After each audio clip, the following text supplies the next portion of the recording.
What's cracking, baseball fam, and welcome back to Praying for Dingers.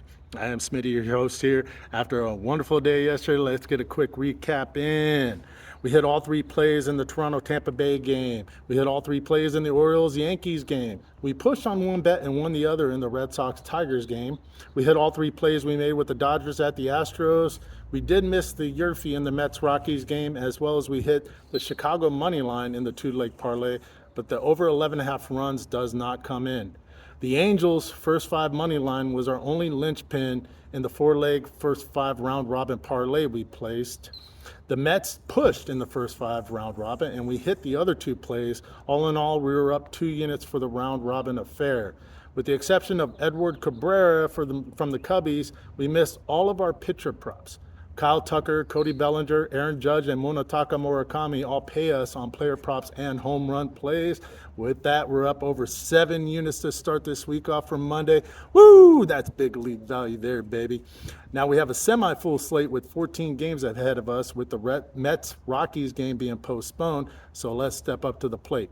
For my first pick, the Boston Red Sox will face the Detroit Tigers. It'll be 58 degrees with 8-mile-an-hour winds blowing out to center at Co-America Park, which typically favors pitchers. However, with the wind-out conditions today, it will slightly elevate run expectations, especially when the starting pitcher for the Red Sox, Jovani Moran, will be followed by Brian Bello, who is enduring the worst stretch of his career, posting a horrific 9.12 ERA and a 2.26 WHIP. This is clearly a move by the Red Sox in an attempt to shield Bello from the top of the Tigers' batting order initially, behind the opener Moran. But Brian will eventually have to face the Tigers lineup that has tagged him for a 6.41 career ERA. Framber Valdez holds a 105 whip and a 3.35 ERA and has been elite at home with a 12-4 record as a team, and recently held the Red Sox to only 1 run through 6 innings. Give me Detroit money line for 1 unit, Detroit run line minus 1.5 for 1/2 unit, and the Tigers first 5 run line minus 1/2 run for 1/2 unit.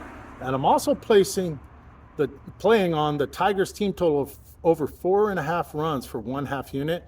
I'm hoping those Tigers don't screw me here, but I'm also placing 1/4 unit on Detroit run line minus 2.5. For my second pick, we're off to Wrigley Field, where the Cincinnati Reds with Andrew Abbott will face the Chicago Cubs with Jameson Taillon. The weather will be 62 degrees with a massive 11 to 15-mile-an-hour winds blowing out to left field. As we know, Wrigley Field is the most wind-receptive venue in baseball. Abbott is sitting on a 5.97 ERA and a 1.67 WHIP. With the anemic pitching from Abbott and a tailwind at Wrigley, this creates a recipe for a high-scoring Cubs victory in my eyes. Taillon is sitting on a 4.12 weighted ERA for the last 3 seasons and a 1.15 WHIP, but Chicago's offense ranks second in the National League for run production at home, and Cincinnati's bullpen is heavily fatigued, where the relief pitching core for the Cubs have had a moderate usage with only 8.5 innings pitched in the last 72 hours. I'll take Chicago money line for 1 unit, Chicago run line minus 1.5 for 1/2 unit, and I'm also placing 1/2 unit on Chicago Cubs first 5 team total over 2.5. And hopefully the Cubbies don't screw me here as well, but I'm placing 1/4 unit on the Cubs minus 2.5 run line for the full game. For Jimmy's pick today, we're off to Dakin Park, still affectionately known as the Juice Box, for the Los Angeles Dodgers with Shohei Ohtani that will face the Houston Astros with Peter Lambert.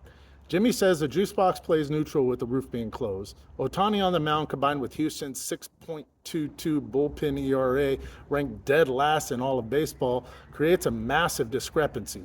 Ohtani sits on an 0.60 ERA and an 0.60 WHIP. Lambert has a 3.88 ERA weighted over the last 3 seasons, and his stuff plus, as well as his WHIP, do not match up against Ohtani and the Dodgers offense, which leads baseball in OPS against right-handed pitching. Jimmy is placing 1 unit on a 2-leg parlay, combining Dodgers money line with Dodgers team total over 5.5. And he's also making a play on Dodgers run line minus 1.5 for 1/2 unit and Dodgers run line minus 2.5 for 1/4 unit. For my final pick tonight, we're going to Chase Field, where the Pittsburgh Pirates with Bubba Chandler will face the Arizona Diamondbacks with Eduardo Rodriguez. Chandler is sitting on a 4.97 weighted ERA for the last 3 seasons, and Rodriguez currently has a 1.12 WHIP and a 3.03 ERA for this season. Chandler's high walk rate is a liability against the Diamondbacks lineup with its high on-base percentage.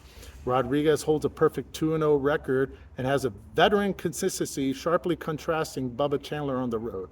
I'll take the D-backs money line for 1 unit. D-backs run line minus 1.5 for 1/2 unit. I'm placing 1/2 unit on Arizona team total over 4.5. And a little two-leg parlay combining Arizona money line with the over 9 runs for the full game for 1 full unit. I honestly think Arizona could probably score 9 runs by themselves. I will have a bunch of player props, some pitching props, stolen base and home runs coming out shortly. I want to get this video as quickly as possible as we're rounding third and heading home. Get those vibes high. Let's get those bankrolls higher. Stay cracking, fam.